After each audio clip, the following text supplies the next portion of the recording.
Te Pāo Rākaihautū is a kura manamotuhake, which is in Pākehā a special character school. We were established in 2014, but we opened our doors in 2015. We're a kura that's been built by whānau, and people often ask, so are you a kura kaupapa, or are you a mainstream school, or are you a bilingual? And our answer to that is that we're all of those things. We decided to develop a new model, which is actually an old model, and it's based on a model that's deep in our DNA, which is a pā. Ko te rautaki, ko te hā o Rākaihautū. Nō reira he mea whakapiki, whakaora te reo, nō reira te hā o te ora. Koene te take soirea ingoa. He māma noi ho te tohu, ko te mea ka pirangi te tō, ko te whakawhiti tētahi ki tētahi. He harai te mea he ako ākāka, te reo āwaha, ko te reo whakawhiti, koena te aronga.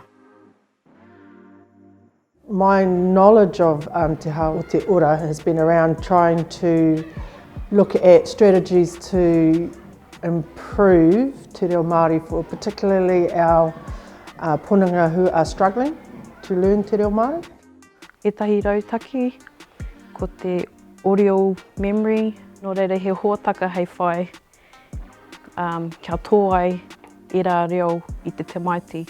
Engari, me whakanui i ngā pukenga o taua tamaiti, hari te mea ka tono au o ēnei ngā rerenga me ako, nō reira me whakarongo au ki ngā kōrero o te tamaiti, nā tērā ahau e aki i tō mai ngā kōrero i puta. Pērā ki te mahi o te kihini. We've been making bread, muffins. The next day after we made it, we have some iPads and we go onto this app and we draw like what it looks like at the finish to us. He maha nā hua, he maha nā taupā anō hoki. Ko tētahi, ara te uru mai o te whānau ki te akomana, te tautuku anō hoki i ngā tamariki. E tahi wā i whakamāra te kuhu mai te akomana, nā te me kore reo. Ko tāku kia māma ai tērā, kia wātea ai rātou te hara mai me te ako tahi ki taho ana tamaiti. Te taka mai o te kupu, ka aroha ki te reo, te mai o te tamaiti. Ka piki i tērā mai I roto I aia. Some challenges that there have been for the whānau post-COVID would have been, well, I guess, settling in the kids and the whānau back into their normal routines at the kura. Our goal over that whole period was to protect the pā, protect the whānau, knowing full well that type of virus could decimate our communities. Some of the whānau also said about time as well. Like we have such busy lives and you have sports and kapahaka and then work and mahi, yeah. So just having the time, so I think how they've accommodated us with having like at pick-up time so we can just go straight into it and not having like a long lesson. I think we were really impacted though by the amount of time that we couldn't face-to-face with them or have the technologies with our punanga during COVID. And so I know that it's been quite a big job. It's been a big job for Haku Terena and whānau and them to try and, you know, accelerate, I guess, the learning in a shorter period of time because we haven't had the luxury of having more time to integrate the technology. But from what I can see, they've accelerated the progress within the time frames that they've had, even though they've been quite restrictive. What we've seen throughout the journey and throughout this year through COVID is our tamariki are using a lot more technology as a tool for learning and whānau as well. Kua wai ki rātou ki tērā āhuatanga. They're digital natives, they've grown up with it. So it's to spark excitement so then they can grow their confidence. Koina tētahi take I uru atu tērā kaupapa ki te taha reo. It's mainly the technical stuff that's been the biggest whirl. Not having the funding, So until this project came along, we actually didn't have the funding to be able to introduce the hangarau matahiko into our real programs, because we just didn't have the money to get the technologies that we needed to boost it. So this has been an amazing investment into these tamariki punanga that will continue on right through. Whānau have been able to engage with the kids and their learning more previous to the opportunities of Rākaihautū being able to get the Pūtea and be able to spend it on awesome technologies such as the B-Bots and the iPads and the Osmos.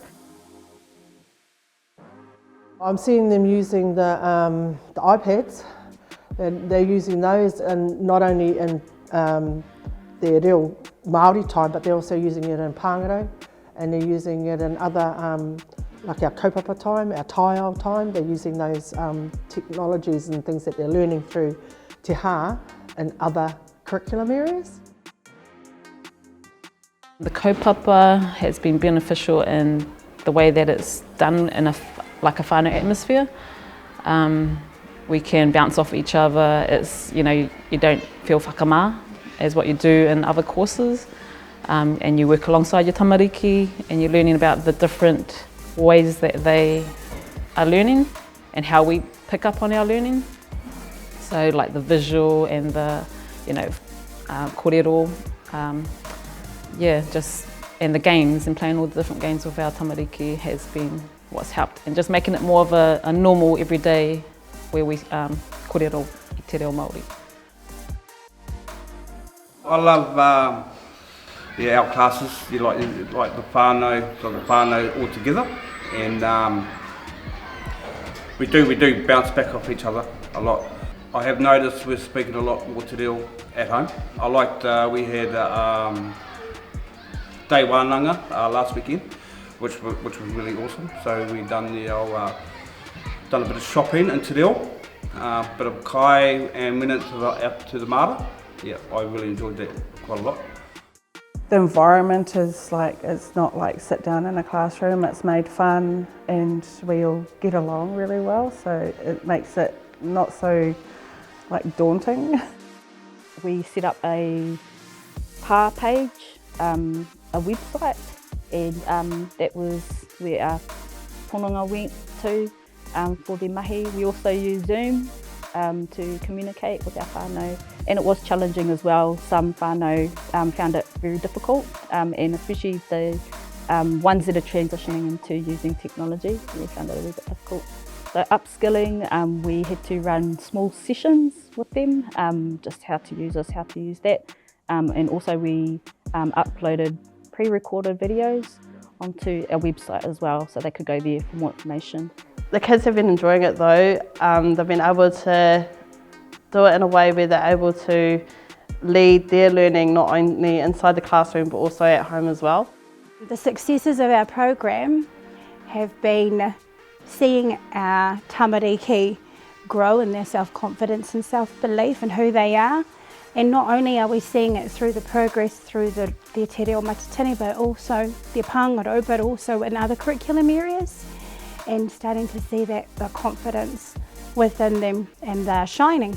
That's the first and foremost thing that we find when some of our tamariki are struggling with reading and math, is once they've got it, they're away, so that self-belief is huge.